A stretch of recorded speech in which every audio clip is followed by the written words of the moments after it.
Ooh, baby. Paul Mbiya will be a Jayhawk. He committed to KU, the international former NC State commit from the Republic of Congo. Been playing in France. He's got like 7'8" wingspan. Freaky long arms coming off the bench for KU behind Flory Bidunga. Ooh, Bill Self got to be happy with that center rotation now.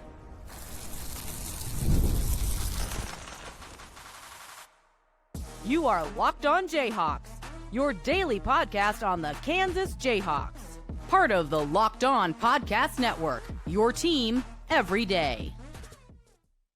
What is going on? Derek Johnson here at D Johnson Radio on Twitter, and this is Locked On Jayhawks. Thanks for making it your first listen every day. Thank you to the everydayers catching each and every episode of the show, wherever you get your podcasts and or on our YouTube page. Please subscribe there. Trying to get up to 4K here. And we're going to be breaking down Paul Mbiya on today's episode of the show, who is a very long, lengthy center who's going to be coming in. KU's been needing a backup big man. They got it right here with Paul Mbiya. We're going to be breaking down his game, what he brings to the table for KU, possible fit, possible role on this Jayhawk team. First, today's episode of the show is brought to you by Game Time. Download the Game Time app, create an account, and use code LOCKEDONCollege for $20 off your first purchase with Game Time. So Paul Mbiya is officially a Kansas Jayhawk. I guess we wait to see the jersey, as we talked about with Cole Rosario, but this becomes a nice little, finishing addition, so to speak, for Bill Self, especially after the Rosario addition. But Paul Mbiya, the basically rub, the easiest way to say this is this dude is about as lengthy, about as big as you could want from the center position. So he's originally from the Republic of Congo, which I believe that's where Flory Bidunga is from as well. So I don't know if there's some sort of tie. I don't know if the countries are big. So it's like, I'm sure there's a chance they might not have known each other, but it is cool at the very least that they can have some shared experiences of that. And I have no idea how long he lived there necessarily, and same with Flory, but again, just kind of cool in being able to do that. So he is been playing in the under 21-year-old French league. It's basically like the French youth league would be the way of putting it. He is now committed to Kansas. He was actually previously committed to NC State earlier this offseason. There was a report that Kansas was interested, Oregon, NC State, and he ends up picking NC State, but he ends up winding up later signing his national letter of intent and then asking out of it recently, and NC State allowed him to get out of it. Kind of unclear what happened there. Was it because NC State was recruiting other big men, which they did, and got other signees and other transfers? Was it because they wanted to dock some of his money and give that to the other transfers? Was it because he wanted more money and maybe got some offers to pull back into the portal? I don't know. We might never know, but regardless how you got here, it is good news for Kansas that he becomes a Jayhawk there. And again, you think about, I mentioned Flory, but like the almost like African pipeline that KU has established in bringing on centers. Now, a lot of these guys, might come over from Africa and spend a year or two prep basketball in the United States. But still, like you think of Joel Embiid from Cameroon. Sheik Diallo was originally from Mali. Udoka Azubuike was from Nigeria. Obviously, like I said, with Flory, I think being from the Republic of Congo. Now Mbiya is as well. And I don't know, it's just kind of cool that has been a thing. And I had a friend of mine, Adam, bring up it felt like with Jim Calhoun at UConn, they did so well at finding centers from Africa. And then Bill Self kind of took the torch and carried with it, and now has found some really good players coming over from there. So it's just really cool. And I don't know, I that would be curious to know, how much did the Joel Embiid stuff, how much does that help them in recruiting some of these players, right? Is that still something that is having a lasting impact to that position in that area? But in Mbiya specifically, he is a 20-year-old. He won't turn 21 until April 11th of 2026. So he'll be playing the entire season upcoming as 20 years old. And I believe how it works with the eligibility for the NCAA, they usually start your clock. So once you turn 18, but if you're coming internationally, I think just in general, they do this. They give you a 1-year gap year. So I think this applies for BYU players, for instance, who take a mission overseas. And so what ends up happening is if that 19-year-old year is a gap year, your 20-year-old year, I think Mbiya would, by that nature, be listed as a sophomore, I believe, but does the fact that he's turning 21 in the school year, even though it would be after the basketball season, does that mean he'd be listed as a junior? I don't know. I do believe, though, either way, I feel like he'll have multiple years of eligibility for Kansas, whether it's 2 or 3. And that does become important because as much as this was about finding depth and a backup big man for Flory this year and more big bodies for this season, which they desperately needed, it also can serve in a little bit of way of a possible future center because if Flory Bidunga has an awesome season, goes pro after the year, well, you're going to need more bigs. You're going to need to discover who your starting big man is for the following season. And if Paul Mbiya fills in admirably in the role behind him, you're just going to be like, oh, cool, he can be our starting center the next year. And if he struggles a little bit, maybe you're looking into the transfer portal or back overseas or, with high school recruits. But as far as Mbiya goes, he didn't start playing organized basketball until he was like 17 years old, as the story goes, which that is pretty amazing. That, like, it's interesting because you talk about him being 20 years old. And so you would think in theory, okay, he's a couple years older than like a high school freshman coming in. So you would think he's going to be a more seasoned, more experienced prospect. He is more of a raw prospect. And you'd be like, well, that doesn't make sense. He is the same age as what would, again, be some other college sophomores or juniors, but he hasn't been playing organized basketball that long. And now when they say that term organized basketball, he could be playing pickup basketball. He could be playing some level of basketball. It's just not in the team setting with like a very big structure. But that does show you that he also has a very high ceiling. If he's only been playing organized basketball for 3 seasons, like there's a lot he can be taught. And if he can retain that information and learn, that means the sky's the limit for a dude who is, again, as lengthy as any center in the country. So he starts out playing in the NBA African League as a 17-year-old. And then after briefly going there, he goes to basically it's Asvel Basket is the organization, which I believe is like owned or run by Tony Parker, the former San Antonio Spurs player who's from France. And so Asvel Basket is the senior team. Their junior team, so to speak, their under 21 team is Espors Asvel. And I actually looked this up. So the word Espors means hope, I believe, is the translation from French to English. So it's the hopeful league, right? It's the kids who are under 21 who are hoping to become something. And so he's basically playing in the junior league for that professional team is how it's been working. Now, he does have some appearances with the senior team. They're just a little bit more limited in what he did. So he's played 2 seasons, his 18-year-old season and then his 19-year-old season there. And the 19-year-old season was the one where he got at least a handful of games at the professional league in France, which the French league itself is probably equivalent to like a high major. The junior French league, that probably would be more equivalent to like a mid-major conference. So he's put up really good numbers there, but like when you compared him to some of the other centers KU might have been targeting internationally, it was important to know that those other centers are doing it in the senior league, which was better. And also like when you look at Conan and Demir, they were doing it in Turkey, which is probably a better league than what France is in general, but also this coming from the youth league. Still, if you're going to be playing in the youth league in France, you might as well dominate it. And Mbiya did just that. He averaged a double-double per game on very high efficiency and a bunch of blocks per game. I mean, this is a center with very insanely long arms. Depending where you look, you're looking at somebody who I've seen one place that lists him at a 7'4" wingspan. That plays. I've seen another place that lists him at like a 7'6" and change wingspans, almost 7'7", and then there was another place that lists him at a 7'8" wingspan. Regardless where he is in that range, this is a Kansas team that has a lot of insanely long guys with very big wingspans, with plus wingspans from the guard positions all the way down to the bigs. And among all those guys, Paul Mbiya on a team with a lot of long arms is the longest of the arms. And you see that in the way he plays. He blocks a lot of shots. He dunks everything in sight. He's a strong rebounder, really goes hard on the offensive glass. And I think you look at the kind of physical tools that are there.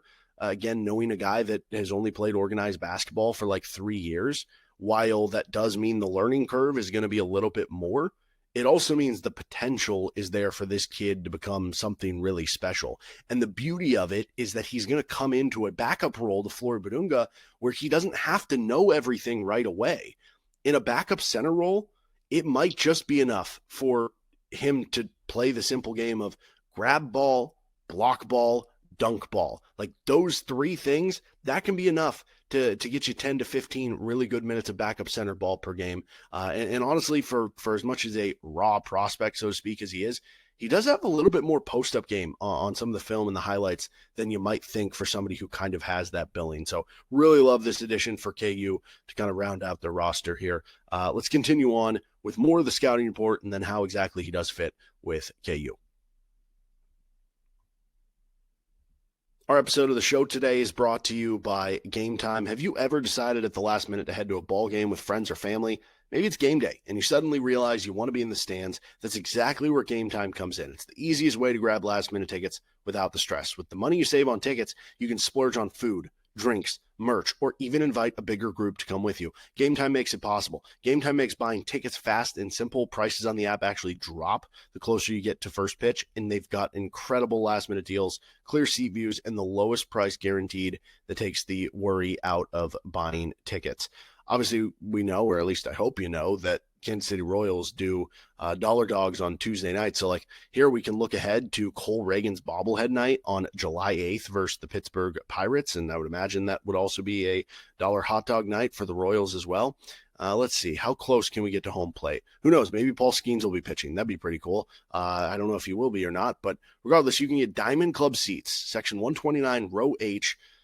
Pretty darn good seats, $122, and that includes fees because I have the include fees thing toggled over on Game Time, which you can do so you're not surprised at checkout. Take the guesswork out of buying tickets at Game Time. Download the Game Time app, create an account, and use code LOCKEDONCollege for $20 off your first purchase. Terms apply. Again, create an account and redeem code LOCKEDONCollege, LOCKEDONCOLLEGE, for $20 off. Download the Game Time app today. Last minute tickets, lowest price, guaranteed with Game Time. Thanks for joining us on this episode of Locked On Jayhawks, and don't forget to make Locked On College Football or Locked On College Basketball your second listen every day. Okay, so getting back to the measurements for Paul Mbiya. So at the BWB global measurements, he measured in with a height of 6'9" 3/4, which it wasn't clear if that was with or without shoes. I'm assuming it's without because at the Young Star Game LNB Combine, he measured at 6'9" without shoes. So you're probably looking with shoes. He's somewhere around 6'10", 6'11". Then you look at, I've also seen the weight kind of fluctuate as well. I think around 240 pounds is kind of the estimation there. The wingspan is the big one. Again, I've seen one place that I'm at 7'4". The BWB had him at 7'6" 3/4, and then the LMB had him at 7'8". Now, if the 7'8" one is correct, that would put him as the 6th longest wingspan among NBA players. And he would be a plus 11, so his wingspan compared to his height, which would be the biggest in NBA history. That part of it kind of makes me think that maybe that one's not the one that's the most accurate. But let's say it is the 7'6" 3/4. Let's say it is the 7'4". That's still insanely long, right? I also don't know with the 26.5 max vertical if that's accurate or not in terms of being a max vertical. Was that just a standing vertical or max? I guess it would kind of make sense for a big center for that to be the case. But point is, again, he's a very, very long player who has very long arms, and that does translate to how he plays in his basketball game. As far as how he's produced, I mentioned starting his career at NBA Academy Africa. 5 games there, not really much to go off of, so we're not going to. He was 17 years old. 2023 to 2024, his 18-year-old season. That's with the Spurs Asvel, again, the junior team in the under-21 league in France, LNB Spurs.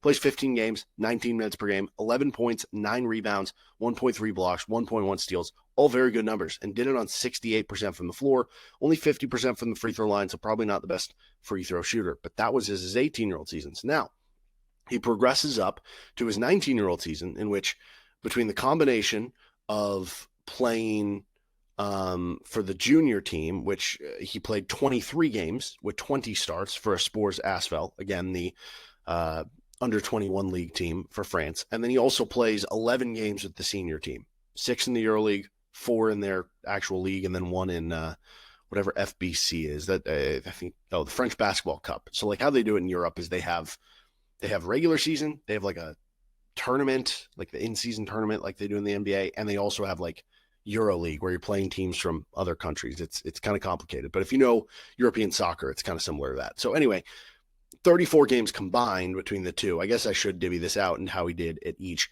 If we're just looking at the under 21 league, 32 and a half minutes per game, 15.3 points per game, 11.7 rebounds per game, 4 of those on the offensive glass per game. That is one worry I do have about Mbiya and Flory is the foul stuff. Like there's going to be times where Mbiya gets a couple over the back calls, but he's a really good offensive rebounder. And then 3 blocks and a steal. So it's not just blocking shots. He also has active hands and is getting steals, but very good shot blocker, which makes sense given the length. Now he did average 3 turnovers per game compared to 0.7 assists. So, the passing game and can you swarm him and force turnovers? Maybe that's something. Also 3 fouls per game. Like those are the things that I'm looking at is like, okay, if you end up playing a little bit less minutes, like maybe that's something that kind of turns into that. As far as with the senior team, again, you're talking about 11 games played, but it's hard to take too much away from some of those games because you're playing 4 minutes per game in the EuroLeague. And if I total it all up, like if I just total up the league games with the EuroLeague, not counting the Euro Cup game or the French Cup, whatever game that he played in, it's like, okay, it's 31 minutes played with 5 points and 8 rebounds and 3 blocks. Like there's just really not much we can take away from that. But we can take away that he dominated at the youth level, which again might be the equivalent to more of a mid-major league. But if you said Kansas was adding a mid-major center who averaged 15 and 11 in the Sun Belt with 3 blocks per game on like 70% from the floor, even if it was the Sun Belt, you'd be like, oh, that guy's probably pretty good. And then you found out that he has like, a 7 foot, somewhere between 7'4" and 7'9" or 7'4" and 7'8" wingspan. You'd be like, oh, okay, well, that should play up at a higher level. So I don't really have concerns that it shouldn't play up at a higher level. It's more of a question of just how raw is he? Because there are times when you watch some of the film with him, some of the games, some of the tape, and it looks like he's a little more lost out there. You can tell he's a little bit more of a raw basketball player. Like there are times when he's just kind of like floating, I guess might be the way of putting it, or he's still kind of learning the game, but that is exciting because it's like you can get him a lot better based on some of the stuff. So I think some of the top strengths he would add or does add, I guess, to the team is, I mean, he continues the theme of having a team who has very long arms, who's very lengthy, who has very good wingspans.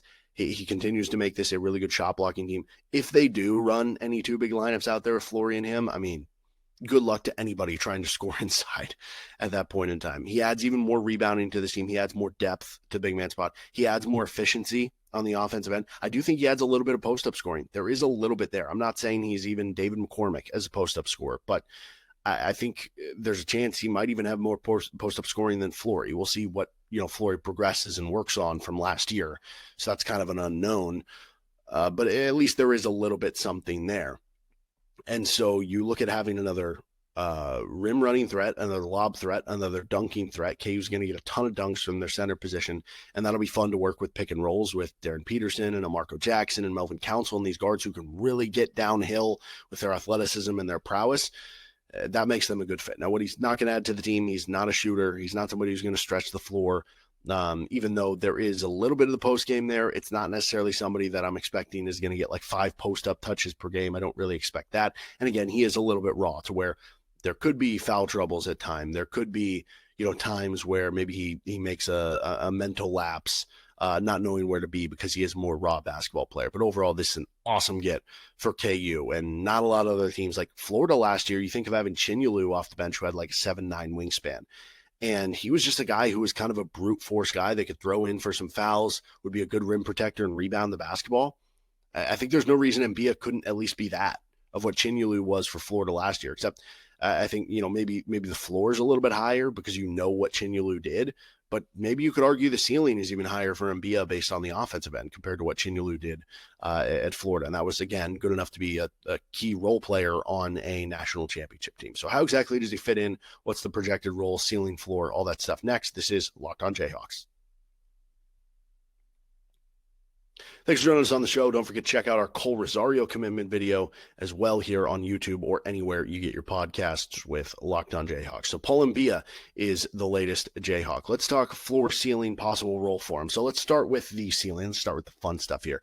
The ceiling is Paul Mbiya comes in for Kansas and all that length, all that shot blocking, rebounding, it translates right away. And he's able to get on the floor, and you're playing Flory 25 minutes a night. You're giving him 15 minutes per night, right? And he is one of the best backup centers in the entire country, right? That is kind of the ceiling outcome here. I don't know. Is there a ceiling outcome where does Kansas play 5-10 minutes of two big basketball? Maybe it's Tiller at the 4 and Mbiya at the 5, because Tiller still has like a 7'2" wingspan, and that could be a lot of fun. Do you see 5 minutes of Flory and Mbiya playing together? Do you see 5 minutes of Tiller and Mbiya playing together, where there's like 10 minutes of two big basketball for Kansas? Maybe he is playing 15 to 20 minutes per game.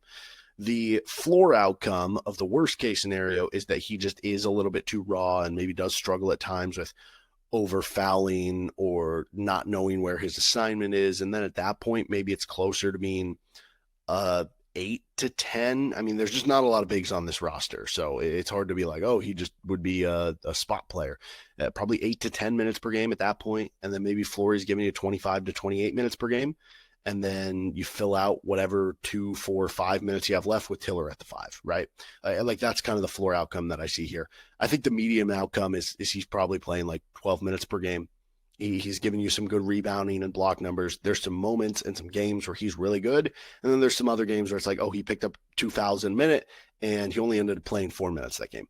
That's kind of thing what I think the median outcome is there, regardless. But I do expect at least a little bit of two big basketball for Bill Self in Kansas. I just don't think it's going to be very much because you don't have the big depth. Now, maybe if you add another big man with one final scholarship, then it does maybe become more of a lineup that you could see for 10, 15, 20 minutes from game to game for Bill Self. Maybe it's matchup dependent or depending on who you're kind of going against. So it's harder to do with 3 guys. And I guess if you're viewing, the 4 position, something that Calderon can play and White can play, then you can disperse that a little bit more.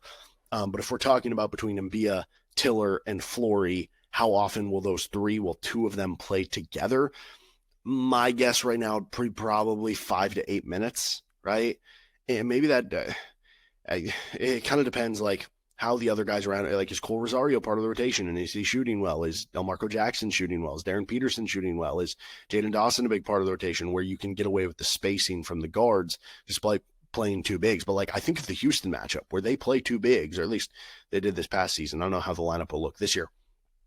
Would it make sense against a team like Houston who just wants to be rugged to be like, okay, we'll match your ruggedness. We're going to throw out Mbiya and Flory Bidunga, and, we're going to have all sorts of block shots and length and physicality on the inside to kind of match what you're doing. Like, does it make sense in a matchup like that? Versus then when you play a team who has more of a small ball 4 who's stretching it out, okay, Trey White's going to play more of the minutes at the 4. It at least gives you just more options for what you're going to do, gives you more insurance should Flory Bidunga get in foul trouble, get injured, or if Flory just doesn't take a step from last season and you do end up needing to play Flory 20 minutes per game and Mbiya 15 and Tiller a handful of minutes at the 5. I don't think that's going to happen. I do think Flory's going to take a next step up, but it just gives you more insurance kind of all the way around. And it's a very high potential player that has the opportunity to not just make that impact this year and have a role this year, but also to maybe be a future NBA player with length like that, or a future stud down the road for Kansas, for somebody that should have multiple years of eligibility for the Jayhawks. All right, that'll do it for this episode of Locked on Jayhawks. You can find our show anywhere you get your podcast, including on our YouTube page where you can like and subscribe to the show. Please subscribe to our YouTube channel if you haven't already. Trying to get up to 4K here soon. We'll see you next time for another edition of Locked on Jayhawks.